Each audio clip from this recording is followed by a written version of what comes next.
কি মা? 21? 21 একটা পাখির জন্মদিন। পাখি? ওর কি নাম, কি রং?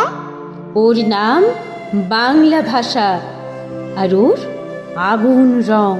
ও কোথায় থাকে? ও তোমার আমাদের বুকের মধ্যে থাকে। আমার বুকেও আছে?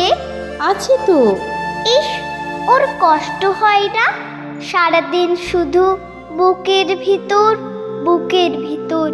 ওর উড়তে ইচ্ছে হয় না?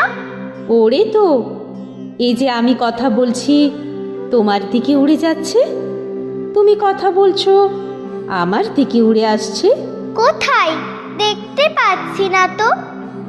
এই যে তুমি নিঃশ্বাস নিচ্ছ, নিঃশ্বাসকে দেখতে পাচ্ছ? পাচ্ছি না তো। ও কি নিঃশ্বাসের মতো মা? এতক্ষণে ঠিক বুঝেছো। ও বুকের মধ্যে কোথায় থাকে? আমার বুকে কান পাতো, কিছু শুনতে পাচ্ছ? পাচ্ছি তো। Tick tick tick. ঠিক, এই শব্দটা ওই পাখিটার বাসা।